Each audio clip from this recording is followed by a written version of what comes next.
How fancy was that intro? Holy cow! I like the countdown, man. That's I was pretty on cool. the edge of my seat with anticipation. I know the music really gets you pumping.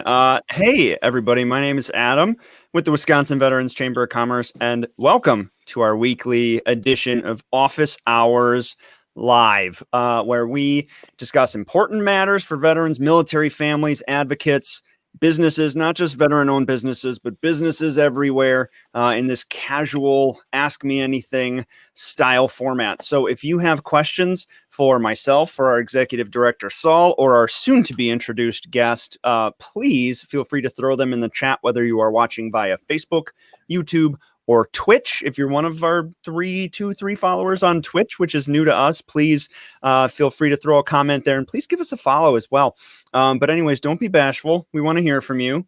Our guest wants to hear from you. We're just going to have a casual chat, and as you throw things out there, we will address them and answer them. One more housekeeping thing before we introduce our exalted guest for the day. I just wanted to plug our various social channels. We wear different hats for all of our different social things. We bring a different bit of value for all of our different social stuff. I'm going to throw a link to a link tree. There it is across the bottom. I'm getting good at this here. And I'll also put it in the comments. Follow us across all social platforms. Beep. All right, and that should go through the chat everywhere. Please give that a click. Follow us across the board. Like I said, we bring a little different kind of value to each of our platforms, so please follow us there. Also, we do stream via StreamYard. We love StreamYard, and that's the software that enables us to multicast through our various platforms. We're soon going to be adding LinkedIn Live to this as well. So if you are interested in getting into the streaming world, which you absolutely should be, because it really is the future, please consider StreamYard. We're a big fan of StreamYard. And if you do consider StreamYard, they have free plans. They have paid plans that let you multicast all sorts of different things. I'm just going to go ahead and hit you up with the link here. Let's see. To multicast like a pro. Boom. Click that link if you end up registering and signing up to do multicast like a rock star and do live streaming stuff like a rock star. If you decide to pay for it and go premium, if you use that link, it kicks a little bit back to the chamber, and we use that to support veterans in our community. So don't forget. Okay, I'm totally done. I'm going to go ahead and introduce Saul. Do you have anything to add before we introduce our guest here? I do not. I think you covered everything. Baller. See, I wrote down a list to make sure I didn't forget anything this time. Ladies and gentlemen, happy to introduce the current co-director of the Veteran Business Outreach Center for the tri-state area, Wisconsin, Minnesota, Illinois, as well as CEO for Lift for the 22, the world famous Dan Newberry. I don't know about world famous. I think, I mean, I'm popular at Taco Bell. They know me there. Well, let me put it this way. If you were to use the phrase world famous fitness model to describe one of the three of us, which would you pick? Probably be Dan. Well, I mean, at one point or another. But how are things going in your world, man? So very recently, in the last year or so, became the co-director of the Veteran Business Outreach Center, which has given you, I know, a lot of opportunities to support transitioning military members, potential business owners, veterans in the Wisconsin, Minnesota, Illinois area. What brought you to that, and what have you been able to do now since you've been put in charge of all that? Well, it's been a really good experience. It's been a new challenge as well. Let's start with what got me there. So I was still doing the Lift for the 22 stuff, and I was a project manager for another organization.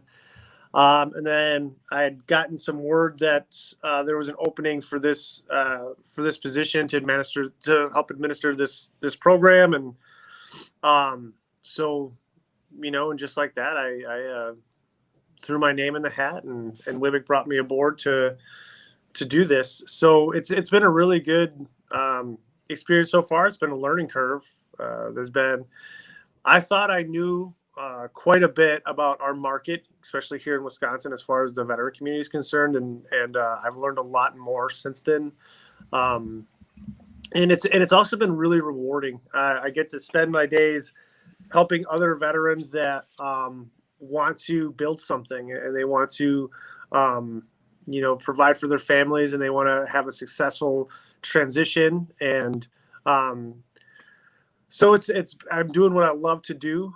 I love to see other veterans become successful, and I like to watch their ventures grow and have a hand in that. I know recently you had a mutual friend of ours, Greg from Burn Pit, on there. Yeah, he was one of my first VBOC clients when I got started. Nice. And he's having a heck of a lot of success right now.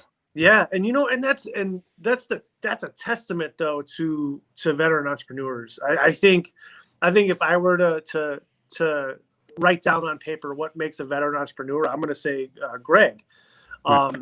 This is a gentleman who had built a career at a very large organization here in town, and he did it for, I don't know, what did he say, like 14 years or something like that? Right. Yeah. Yeah, and he was up there too.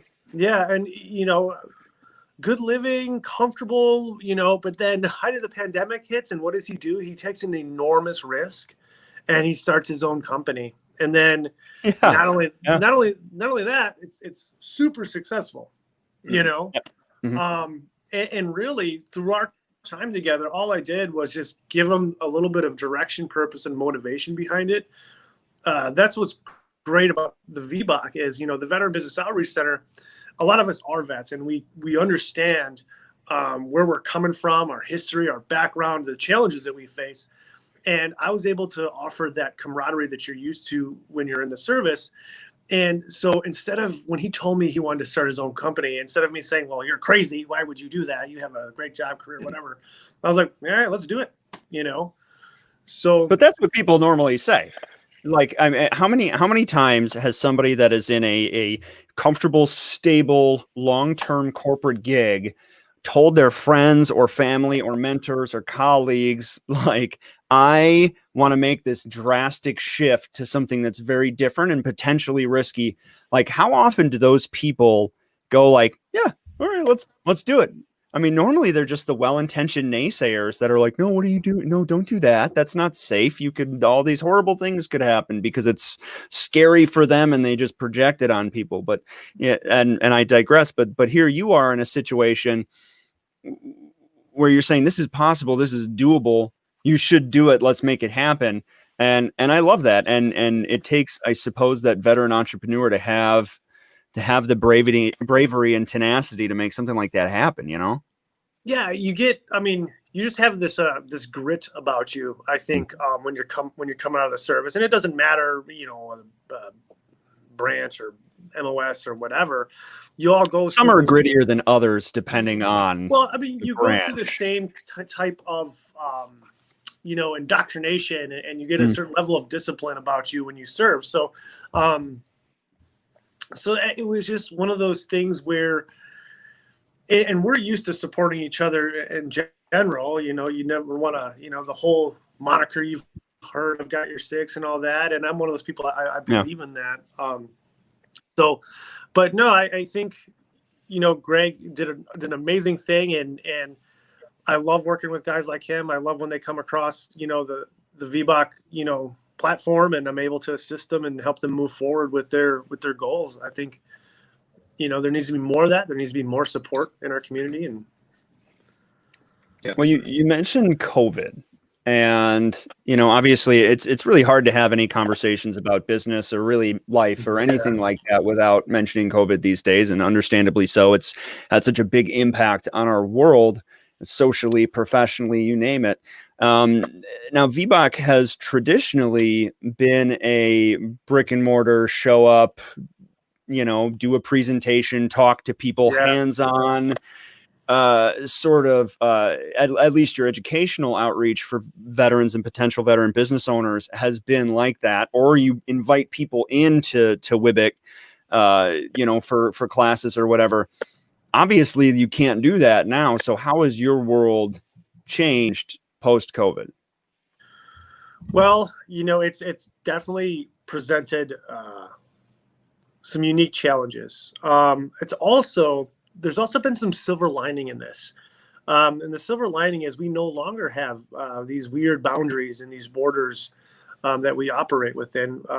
Oftentimes when I do my VBOT classes, I have veterans from all over the country that are logging in and registering for the class in Wisconsin or vice versa. Nice. So it's given me a really good opportunity to expand my outreach and also offer classes at a more of a routine schedule. Before you'd have to figure out, okay, I can travel this week and I can travel this week or what have you. But now I can, like working with you guys with the chamber, we're able to do these more regularly. We're able to offer them monthly if we want to. And a lot of people are more willing to present now because they don't have to travel anywhere. So right. I can pick up a phone and say, hey, can you present this module? So it gives you an opportunity to really reach out. I've liked to look at, as you know, when the pandemic first started, I was very disgruntled with the whole thing. It really affected my nonprofit, almost killed it, Yeah. But now I'm to the point where I can see some of the benefits that it's given us. It's provided an opportunity for organizations to pivot and to maybe see some of those soft cost savings with not having brick and mortar, switching more to a virtual model, letting people work from home. That home life balance is a little bit better. So right. I try to look at some of the positivity in it instead of the negativity. If you look back as a society, we used to reward showing up to work sick. Well, now we don't do that anymore. Good. Yeah. So that's a good thing. No one's getting the free pizza in elementary school for coming to school sick anymore. So, I got a free pizza for coming to school sick. Yeah. What school did you attendance go to? Awards, Oh yeah. I got pizza things for reading books, or at least saying that I read books. The Pizza Hut, the little pan style. Oh, yeah. Yep. That's the only reason I started reading Goosebumps. Remember Animorphs? That was my jam. Goosebumps and Animorphs. I never read Animorphs. I wasn't a huge nerd though, so I mean, you had that going for you. But I'm just kidding. Yeah. I'm sorry. Yeah, I'll cop to that. No, I think to kind of piggyback off of what you were saying, Dan. At least in my experience, the chamber's been around for just over 5 years now. So, we've gotten to know each other pretty well, and we've both worked with a lot of vets who are starting businesses. And I think one thing that really positions folks with a military background well for entrepreneurship is being adaptable and having that kind of resilience mentality already baked in, right? So that nobody went into 2020 planning that their business was going to basically have to shut down for 3 months, that we would be living in a quasi lockdown environment for the year, that purchasing behavior, that business operations, that entire models of, operating models for businesses would just be blown to smithereens. But some of the most, I guess, inspiring and really just ingenious, ways that we've seen veterans pivot the way that they operate their business and continue to not only survive, but in a lot of cases thrive is something that I think really sets us apart. Well, that was something I wanted to touch on too. So I think that's a really good point. That's something that Dan mentioned earlier. A lot of businesses have been forced really to pivot or make some changes that perhaps, and I know in the nonprofit world, especially those that have robust program offerings, I can't speak for VBOC, but I would guess that it's been an area of conversation for years that, maybe we should start remote offering our programming so we can reach more people more easily. Perhaps, I know a lot of organizations that were saying we should start streaming content. We should start making our stuff available remotely. We should start doing blah, blah, blah, blah, blah. Well, the pandemic hit and people start locking down, especially in Wisconsin, and they had to do it or they risked getting whisked off into obscurity and failing and dying. So really, I think once the dust settles from all of this nightmare, we'll be able to look back and say that not that it was good. Obviously, it would have been better had we not had a pandemic, clearly, but it at least forced us as business owners and professionals. It forced our hand to make some necessary changes that perhaps we might have been behind the times on. And here we are streaming on Twitch. Yeah. I think it just goes to show that, with adversity and challenges comes more education, right? We've all educated ourselves on how to adapt to these things. I think it gave a lot of business owners a little bit better perspective of what working capital means. So, there's a lot of, I work with a lot of small business owners that, they run their business almost like paycheck to paycheck. And you don't want to do that. You want to be able to have a big enough margin and have enough working capital to sustain something like this, because, that's life. It's unpredictable. You don't know what tomorrow is going to bring. So all in all, I think throughout this last year and everything that I've witnessed and learned from just from our calls with the SBA and a lot of our other partners, SBDCs, is that a lot of the small businesses learned a lot of lessons this year. They've also learned how to pivot. Some of them have come out much stronger. So I think next year is going to be the big year that everybody, this is all going to come to fruition, So, so what happens next year then? At least for VBOC? I mean, let's say we get to July 1st and everything goes back to normal. Are you back to face-to-face brick and mortar entirely? Are you going to do like a hybrid model, you think, of the stuff that you've adapted over the last year? What does the future look like? I think that Operation Temple is going to be determined by kind of what everyone else is doing, really, because we're kind of, I'm at the whim of my clients. So I will take calls at 7 p.m. or whatever. I foresee more of a hybrid model, because I want to get to the point where our Boots to Business online classes are pretty repetitious. They're pretty regular. And then my big goal is to really get that footprint in Minnesota. There's a huge unserved population there that we need to get to. And sometimes the only way to build those relationships is to go and be face to face. I can't tell you. So, I've built a relationship with Saul over the years. A lot of those conversations were done, face to face. But so I do think there's going to be a little bit of a hybrid model there. I sure hope so, because I like to travel. But well, yeah. What do you? So I know you like traveling. I know you probably miss traveling. You're a free spirit, man. You can't cage the beast here. But I wanted to ask you, what are you looking forward to most? Either personally, professionally, whatever. I don't care. But what are you looking forward to most when all of this is behind us? Honestly, I'm looking forward to not having to listen to somebody who's losing their livelihood because of this. Yeah. That is, I think every day I've come across somebody that has lost their business and can't, and now they don't know where to go, or they're on the verge of losing their businesses. I've talked to people that have been in tears, over this. And I think that's a dynamic that's often glossed over.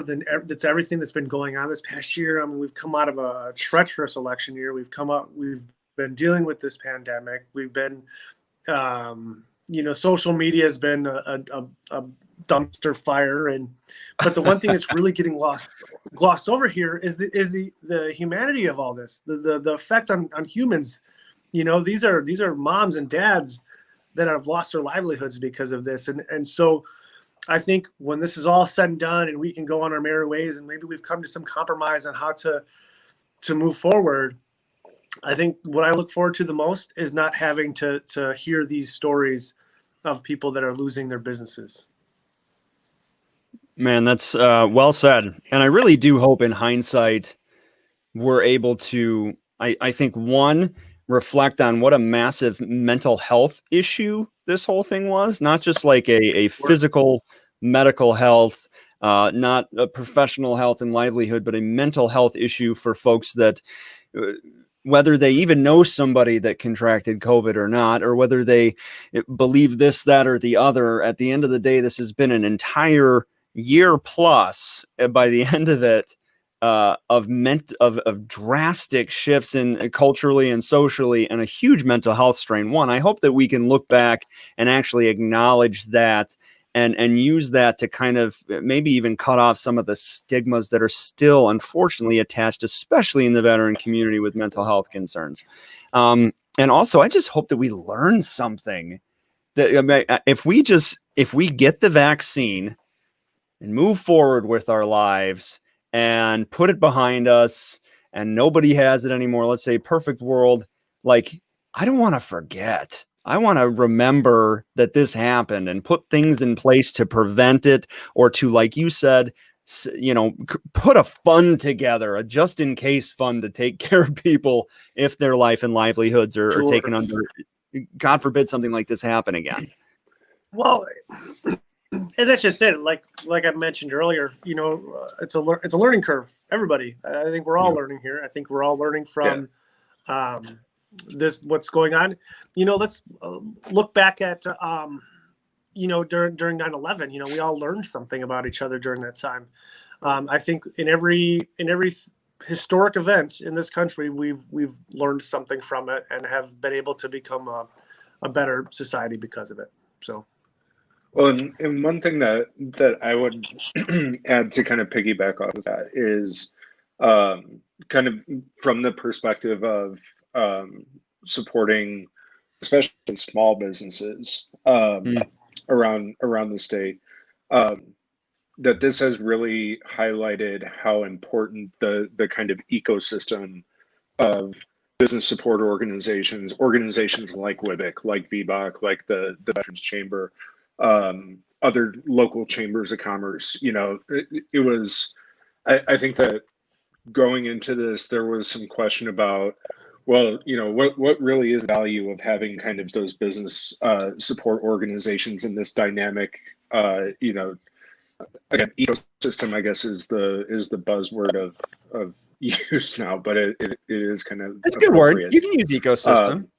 You're but good. Yeah, just shining, really highlighting how important that is for the state's economy, and for business, individual businesses to be able to have those supports that they can then lean on. Absolutely, man. Yeah, and I'm glad you brought that up, because if you look at organizations like WWCC, like yourself, and then VBOC, we all work in conjunction with each other. WWCC itself, it's been around for 30 years. It's helped empower small business owners for 30 years. It's a staple here in Wisconsin. It's a staple here in our community. I would bet anything that everybody has at one point or another been to a WWCC business. They're a backbone of this economy here locally. So, the pandemic really highlighted how important CDFI and microlenders truly are. Yep. I'm not trying to knock on, big banks or anything like that, but it's really hard right now for banks to invest into small startups. It's just not something you're seeing happening. So it's really important that these CDFIs exist and that we support them and that these programs are offered. So between education and access to capital, you're building your economy. In turn, you are building a strong community. Right. Absolutely. And I would add to that, not just small businesses, but especially businesses owned by underrepresented and underserved populations, people of color, Absolutely. women, veterans definitely included in that. You know, CDFIs were the primary vehicle to get capital to those businesses when they needed it most. And yeah, you're absolutely right. CDFIs were invaluable this year. I did a tour of WBIC a few years back, and they were just some of the most gracious, wonderful people. This was back when Anna Simpson was still there before she moved on to another position. She gave me a tour, showed me around, and it just gave me some of the history and the backbone of WBIC, that organization. And I was one of the shocking pieces of news, and this is an aside that I learned there, was that if a female wanted to get a business loan in Wisconsin, they needed to get a cosign, like a permission signature from their husband up until 1980, like the mid 80s. Mm-hmm. Holy cow. And WBIC was born from the necessity to flip the script, my goodness, on that, and start, calling out that ridiculousness. I was shocked to hear it was the mid 80s. I thought it had been 40s, 50s or something, but it was the 80s. I mean, just unreal. Anyways, that was a random aside. That was a very interesting bit of news that I learned when I was taking a tour there. I have some questions that I want to ask you that are maybe not necessarily business related, but still very interesting nonetheless. But I did want to say that WBIC does have coming up this Friday, I believe, and correct me if I'm wrong, WBIC is starting to accept applications for a business accelerator that's specifically targeting or representing, I believe it is veterans of color, if I'm not mistaken. So if you are a veteran of color, this business accelerator is a multi-week business accelerator. We're going to be talking more about that through all of our social media channels. So definitely please keep an eye out for that. Again, there's accepting applications on a first come, first served basis starting on Friday. And maybe I can share the PDF here, but we'll definitely share more about it, and it'll be on our newsletter as well. If scroll up in the comments, if you want to follow us on various social networking platforms, just click on that Linktree link. You can also subscribe to our newsletter there. We don't spam the heck out of you. We do two emails a week tops. It's just jam-packed with valuable information for veterans, veteran-friendly people, veteran advocates, businesses, everybody in between, events, you name it. It's very, very important stuff. So please sign up for our newsletter as well. And StreamYard. We use StreamYard to stream. I put a link in the comments. If you want to also stream, please use StreamYard. We stinking love it. And if you click on that link and actually end up using StreamYard, Wisconsin Veterans Chamber of Commerce gets a little bit of a kickback, which always helps. We are a nonprofit organization, so please consider using StreamYard. And if you do, use that link. All right, so I wanna round third and start waving in on home here. Dan, I want to ask you what have you been reading? What have you read? What have you been watching? What have you watched recently that has made an impact on you? Any sort of media or literature that you've consumed that you think that you would recommend, that you would think would have an impact on anybody that's watching? I'll be right back. Let me go get the book. You're gonna get. I want to show it. He's gonna. There you go. I started reading. I know Saul's a fan of Ryan Holiday, who's the author of Ego is the Enemy. I just picked up his book, Trust Me, I'm Lying: Confessions of a Mass Media Manipulator. Mm-hmm. Dear me, out of this world. All right, here's Dan with okay. Believe wow. in people. Wrong button. Believe in people. Tell us about that book. It's essentially how to really help solve the big problems in society.